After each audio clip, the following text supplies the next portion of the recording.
Halo Smart Listener, berjumpa lagi bareng saya Fernando Oktereza di Kelas Inspirasi. Dan hari ini aku lagi berada di rumah Aceh Palembang, tepatnya di Jalan KM 5 di Jalan Letnan Murad ya. Nah, sekarang aku lagi bersama owner yang mewakili rumah Aceh Palembang. Ini ada Kak Adi Apriliansyah. Selamat siang Kak Adi. Siang. Apa kabar Kak? Alhamdulillah sehat. Nah, kita pakai bakso Palembang Kak Pas.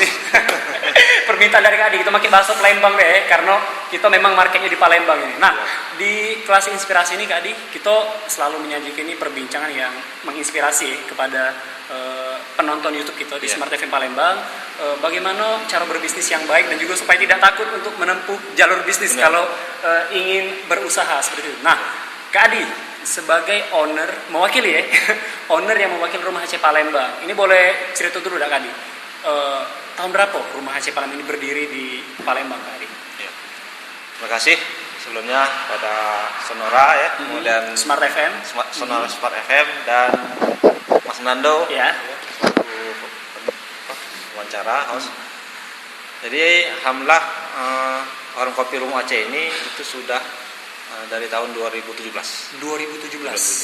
Awal, berarti kan ini 2020 hampir 3 tahun ya. Alhamdulillah bisa hadir di Kota Palembang untuk memuaskan cita rasa kuliner Nusantara. Iya. Dan lebih menambah variasi ya, menambah variasi yang ada di Palembang. Malah Kak makan pempek terus kita makan khas Aceh sekali-sekali kan. Ya kan kita tahu di Indonesia ini banyak menu-menu yang sangat otentik ya. Iya. Apalagi ini mie Aceh dengan varian-varian minuman dan makanan lainnya. Ya saya pikir pas lah ini untuk nambah pilihan kuliner untuk wong kita di Palembang. Oke. Jadi memang karena secara histori kan, ya karena aku pernah lama dulu di Aceh, jadi memang ada rasa keinginan ingin coba biar rasa juga ada bawa pilihan-pilihan kuliner, maksudnya dari Aceh gitu kan. Karena menu Aceh ini sekarang ini kan sudah lumayan lagi in juga lagi juga. Ngomong-ngomong berapa tahun Kak? Berapa lama kemarin di Aceh kemarin? Kan ini asli Palembang, merantau ke Aceh kan? Berapa lama Kakak tuh bisa ke Aceh terus balik lagi ke Palembang? Oh iya, jadi ke Palembang tuh mungkin kecelakaan sejarah lah ya. Ya, karena kita ikut orang tua, kemudian menyelesaikan sekolah di sana kan ya lumayan lah sampai selesai kuliah kan. Jadi saya juga cukup tahu lah banyak tentang keunikan dan cita rasa yang khas dari Aceh. Lamo. Jadi lidahnya ini lidah Aceh. Lidah Aceh juga gitu kan. Tapi enggak, jadi masih nak pempek tuh lah. Masih nak pempek tuh Kak. Karena mungkin cita rasa Aceh sama Palembang tidak jauh beda. Insya Allah pedes ya, sama-sama pedes juga ya. Sama pedes. Sama-sama pedes, sama-sama kaya bumbu, kaya rempah. Cuma memang bedanya rempah-rempah di Aceh itu agak lebih sedikit mirip ke kayak Padang gitu. Padang dan India gitu. Daun kari, kemudian kapulaga. Ya seperti itulah lebih. Tapi secara umum mirip lah sebenarnya, kaya dengan rempahnya itu mirip dengan kita juga menu-menu di Palembang. Nah, Kak Adi di Aceh lah lama, kira-kira hampir 10 tahun lebih lah Kak Adi tinggal di Aceh kan. Nah, pas kuliah kemarin juga ini ngambil jurusan yang selaras dengan profesi Kak Adi sekarang ini. Insya Allah lah masih selaras. Selaras ya. Masih kuliah di ekonomi juga. Gitu. Ekonomi. Nah, Kak Adi bisa terpikir buka usaha ini dan tidak mengambil profesi lain, apa motivasi dari Kak Adi deh? Ya sebenarnya pada awal sih memang fokus bisnis di mie Aceh ini juga lebih kepada karena bareng-bareng dengan kawan. Bareng-bareng dengan kawan, ada kawan juga yang memang asli original orang Aceh gitu kan. Karena orang Aceh juga banyak di Palembang sih. Banyak. Jadi yang memang asli Aceh, ada yang mungkin karena sekolah, kuliah di Unsri, ada juga karena pernikahan kan. Saya cukup mengenal beberapa orang itu cukup dekat. Dari mereka itulah jadi semacam jadi ngobrol kan. Caknya kita nih perlulah ada juga tempat kita galak duduk merasakan supaya kangen kampung halaman. Lebih kurang itulah. Jadi suasana kerinduan terpenuhi. Menu kuliner Acehnya juga sesuai dengan selera kita kan, selera kami kan. Nah, akhirnya dari ide lepas seperti itu sudah kita coba dan ternyata Ya responnya kan dari segi antusias konsumen, baik itu dari orang Aceh sendiri maupun dari orang Palembang ya cukup ramai.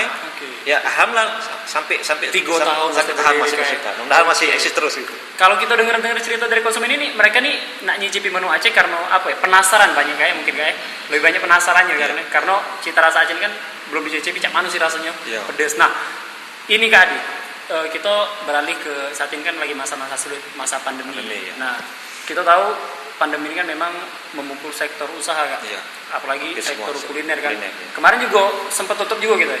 Ya kemarin lebih kurang pas bulan puasa sampai habis lebaran kita tutup juga karena memang ya karena dari segi aturan pemerintah juga larang untuk makan di tempat kan, banyak juga masyarakat juga yang menahan diri.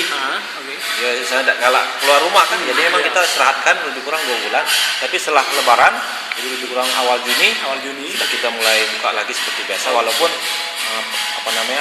tidak seperti biasa ya, jadi ada penurunan juga lah konsumen, tapi kita usahakan tetap bisa hadir memenuhi keinginan dari konsumen kita yang sudah mau dengan mie Aceh lagi. Jadi melatar belakang juga, jadi pasca kita nutup dan buka lagi, kira-kira apa Kak? Kita bisa menginspirasi nih buat teman-teman entrepreneur juga. Strategi bisnis yang kita jalankan setelah kita tutup lumayan lama ya 2 bulan. Nah, strategi bisnis apa yang kita jalani masa pandemi Kak? Cerita. Jadi sebenarnya kalau bicara strategi ya, kembali dulu kepada motivasi awal ya. Motivasi awal memang keinginan kita dengan di bisnis warung mie Aceh ini, lebih pertama kita ingin memperkenalkan ya, meramaikan juga pilihan-pilihan kuliner yang ada di Palembang. Maksud sini kan kuliner Aceh. Yang kedua, di sini juga kami sebenarnya kan lebih kepada juga ajang silaturahim. Ajang silaturahim.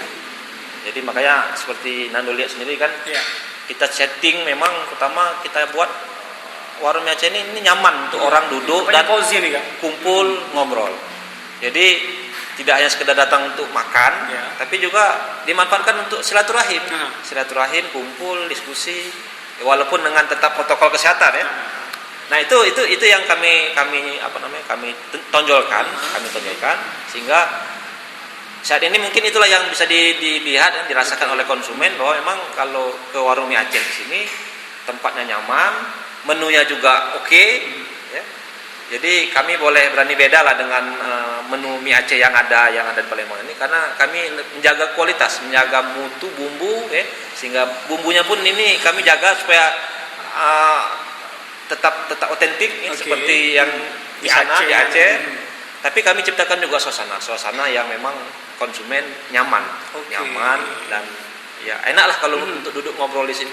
Nah itu mungkin itu yang menjadi motivasi dan kita tonjolkan strategi kita selama pandemi. Baik. Nah Kak Adi, ini terakhir itu tadi strategi. Sekarang ini kita langsung ke pembahasan inti kita, karena program Keras Inspirasi ini selalu memberikan inspirasi kepada penonton kita Kak. Nah mungkin apa Kak pesan-pesannya buat anak-anak muda yang mungkin menganggap kalau sukses itu sekedar sebagai pegawai negeri pemerintahan itu sukses bagi mereka. Nah padahal jadi pengusaha itu jauh lebih sukses. Nah coba Kak kasih motivasi dulu buat penonton channel kita, bahwa menjadi seorang entrepreneur itu tidak kalah sukses juga sebagai orang yang kerja di pemerintahan, di BUMN seperti itu Kak. Silakan Kak. Jadi para pendengar Sonora, penggemar Kelas Inspirasi, apapun profesi sebenarnya bagus ya. Mau swasta, mau profesi di pegawai, silakan. Tapi juga saat ini kan sebenarnya trennya anak-anak muda ini memang lebih condong kepada suasana yang dinamis, dinamis dan independen. Dan itu memang cocok untuk jadi entrepreneur. Ya. Jadi kalau jiwa muda ini, yang kaum milenial ini yang memang ingin suasana dinamis, ya, tidak ingin kaku dengan suasana prosedural, cocok jadi entrepreneur. Entrepreneur ini insya Allah banyak tantangan, tapi juga dunia keasikannya juga luar biasa. Saya tidak menjanjikan bahwa bisnis ini juga memang pasti untung, pasti enak, tidak. Tapi di mana-mana ada tantangan kan.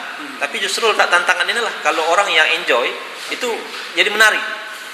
Jadi saya memang juga termasuk yang menggencarkan, termasuk juga mendorong kalau kaum muda ini silakan mengeksplorasi jiwa entrepreneur ini. Silakan.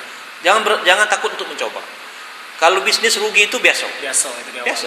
justru itu kadang bagian dari perjalanan yang memang harus ditempuh ya, supaya memang jadi pebisnis yang tangguh. Tapi yang pertama itu rasakanlah dulu suasana enjoy Dan jadilah passion mungkin. jadi kan? passion Oke. ya. Jadi anak-anak muda ini kan dia keinginan dia ingin mengeksplorasi dan passion dengan banyak hal itu perlu kita dorong. Malah kita perlu fasilitasi ya, sehingga memang jiwa entrepreneurial kita tumbuh. Jadi jangan takut untuk mencoba. Oke, Jangan takut untuk coba, masih muda, kalaupun campak pasti baca tegak. Gitu. Sekian kali. Oke, Smart Listener, sekian dulu kelas inspirasi untuk edisi kali ini, dan saya Fernando Utreza pamit. Terima kasih dan sukses untuk Anda.